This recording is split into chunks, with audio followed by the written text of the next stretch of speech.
প্রিয় শিক্ষার্থীরা, তোমরা সবাই কেমন আছো? আশা করি সবাই ভালো আছো, সুস্থ, সুন্দর এবং নিরাপদে আছো। আমি সুজন কুমার সেন, সহকারী শিক্ষক, রোটারি বেতাগেট উচ্চ বিদ্যালয়। তোমাদের সবাইকে রোটারি বেতাগেট উচ্চ বিদ্যালয়ের পক্ষ থেকে সবাইকে শুভেচ্ছা এবং স্বাগতম জানাচ্ছি। আজকে আমি তোমাদের সাথে ষষ্ঠ শ্রেণীর বাংলাদেশ ও বিশ্ব পরিচয় নিয়ে কথা বলবো। তোমরা তোমাদের ষষ্ঠ শ্রেণীর বাংলাদেশ ও বিশ্ব পরিচয় বই নিয়ে বসো। আজকে আমি তোমাদের বইয়ের অধ্যায় 5 পার্ট 4 এশিয়া মহাদেশ বাংলাদেশের অবস্থান অধিবেশন 1 নিয়ে আজকে আলোচনা করব। শিক্ষার্থীরা, তোমরা সবাই তোমাদের পাঠ্য বইয়ে অধ্যায় 5 বের করো। আজকে আমরা দেখব যে আমাদের এশিয়া মহাদেশ হিসেবে বাংলাদেশের অবস্থান। দেখো, এখানে এশিয়া মহাদেশে অবস্থান ব্যাখ্যা করতে পারবে শিকন ফল। আমাদের এই অধ্যায় শেষে আমরা যা শিখতে পারবো, এক হচ্ছে এশিয়া মহাদেশের অবস্থান, তা ব্যাখ্যা করতে পারবো। 2 হচ্ছে এশিয়া মহাদেশের উল্লেখযোগ্য নদীসমূহের নাম ব্যাখ্যা করতে পারবো। 3 হচ্ছে এশিয়া মহাদেশের উল্লেখযোগ্য দেশসমূহের নাম উল্লেখ করতে পারবো। এরপরে দেখো শিক্ষার্থীরা, এটা হচ্ছে উত্তর। আমাদের গোলার্ধ দেও, আমাদের ভূগোলিক গোলার্ধের উপরের অংশকে কি বলি আমরা?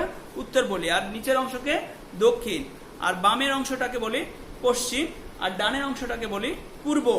তাহলে এটা আমরা জানি, মানচিত্রের উপরের দিকে উত্তর, মানচিত্রের নিচের দিকে দক্ষিণ, আর বাম দিকের অংশকে পশ্চিম, এবং ডান দিকের ডান দিকের অংশটাকে বলা হয় পূর্ব। তাহলে এশিয়া মহাদেশের অবস্থান, তাহলে দেখো শিক্ষার্থীরা, যে এশিয়া মহাদেশের অবস্থান দেখতে, যে আমাদের এশিয়া মহাদেশ কোথায়, আমাদের এশিয়া মহাদেশ দেখতে পাচ্ছ আমাদের ভূগোলিক ইয়াতে আমাদের মার্ক করা আছে। আমাদের ভূগোলের বিশ্ব মানচিত্রে আমাদের এশিয়া মহাদেশের অবস্থান, এই যে আমাদের মার্ক করা হচ্ছে আমাদের এশিয়া মহাদেশের অবস্থান। দেখো, এটা হচ্ছে উত্তর মহাসাগর। এটা কি? উত্তর মহাসাগর। এরপরে যেটা দেওয়া আছে মানচিত্রে উত্তর মহাসাগরের অবস্থান, এই যে আমরা এশিয়া মহাদেশে যে উত্তর মহাসাগর এবং মানচিত্রে উত্তর মহাসাগরের অবস্থান দেখানো হচ্ছে। এশিয়া মহাদেশের উত্তরে এটা কোথায় আছে? উত্তর মহাসাগর। এটা এশিয়া মহাদেশের উত্তরে উত্তর মহাসাগর অবস্থিত। এরপরে দেখো ভারত মহাসাগর। মানচিত্রে ভারত মহাসাগরের অবস্থান দেখানো হচ্ছে, মানচিত্রে ভারত মহাসাগরের অবস্থান। তাহলে এটা হচ্ছে ভারত মহাসাগরের অবস্থান কোথায়? এশিয়ার দক্ষিণে ভারত মহাসাগর অবস্থিত। কোথায়? এশিয়ার দক্ষিণে। এরপরে প্রশান্ত মহাসাগর, মানচিত্রে প্রশান্ত মহাসাগরের অবস্থান চিহ্নিত করা হচ্ছে। এশিয়ার পূর্বে প্রশান্ত মহাসাগরে অবস্থান। এরপরে দেখো লোহিত সাগর, মানচিত্রে লোহিত সাগরের অবস্থান চিহ্নিত করা হচ্ছে। লোহিত সাগর, এটা হচ্ছে লোহিত সাগরের মানচিত্রে লোহিত সাগরের অবস্থান। লোহিত সাগর কোথায় অবস্থিত? এশিয়ার দক্ষিণ পশ্চিমে লোহিত সাগর অবস্থিত। এরপরে দেখো ইউরোপ মহাদেশ। ইউরোপ মহাদেশটা কোথায়? এটা পশ্চিম ইউরোপ মহাদেশে। ইউরোপ মহাদেশটা কোথায়? পশ্চিমে ইউরোপ মহাদেশ। কোথায়? আমাদের পশ্চিমে ইউরোপ মহাদেশ। এশিয়া মহাদেশের অবস্থান দেখো, এশিয়া মহাদেশের মধ্যে উপরে হচ্ছে উত্তর মহাসাগর, এরপরে ডানে হচ্ছে, পূর্বে হচ্ছে প্রশান্ত মহাসাগর, দক্ষিণে হচ্ছে ভারত মহাসাগর, পশ্চিমে হচ্ছে উত্তর ইউরোপ মহাসাগর। তাহলে এশিয়া ও ইউরোপ মহাদেশকে পৃথককারী পর্বত কোনটি? এশিয়া ও ইউরোপ মহাদেশকারী পৃথককারী ইউরোল পর্বত হচ্ছে ইউরোল পর্বত। তাহলে এশিয়া ও ইউরোপ মহাদেশকে পৃথককারী পর্বত কোনটি? এটা হলো ইউরাল পর্বত। তাহলে হিয়াংসি নদীটা কোথায়? এটা হচ্ছে হিয়াংসি নদীটা কোথায়? চীনে। কোথায়? হিয়াংসি নদী চীনে। এটা হচ্ছে মানচিত্রে হিয়াংসি নদীর অবস্থান। তাহলে এটা একটা হিয়াংসি নদী।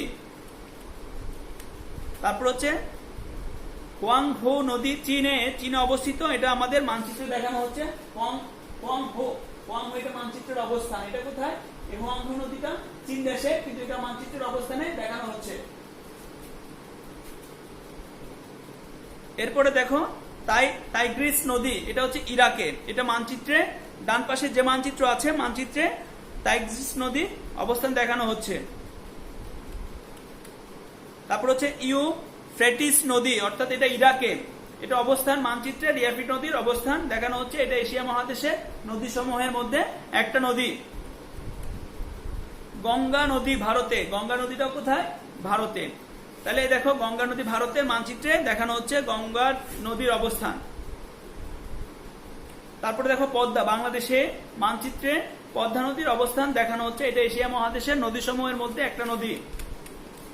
এবার হচ্ছে যমুনা, এটা যমুনাটা কোথায় উৎপত্তি? ভারত। এটা ভারতে মানচিত্রে দেখানো হচ্ছে যমুনা নদীর অবস্থান। এরপর হচ্ছে সিন্ধু, পাকিস্তান, মানচিত্রে সিন্ধু নদীর অবস্থান দেখানো হচ্ছে, এটা হচ্ছে সিন্ধু নদ।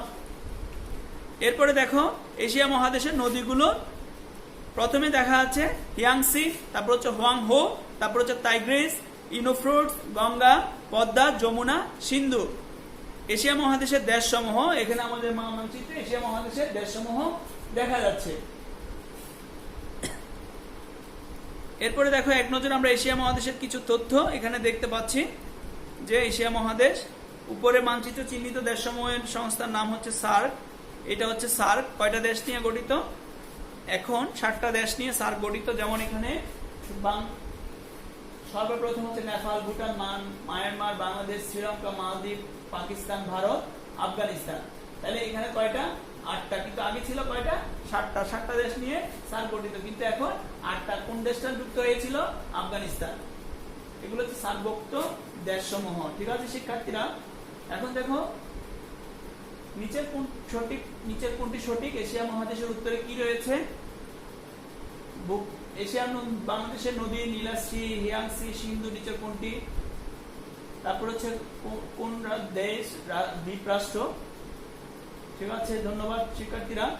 তোমাদের এই টপিকসের উপরে, অর্থাৎ আজকের এই পাঠের উপরে তোমাদের একটা নির্ধারিত কাজ থাকলো, সেটা হচ্ছে বিশ্ব মানচিত্রটা তোমাদের চেষ্টা করবে সার্কভুক্ত দেশগুলো চিহ্নিত করে আনার জন্য। ধন্যবাদ সবাইকে, ভালো থাকবে, সুস্থ এবং সুন্দর এবং নিরাপদে থাকবে। আবারও পরবর্তী ক্লাসে দেখা হবে। ধন্যবাদ সবাইকে, ভালো থাকবে।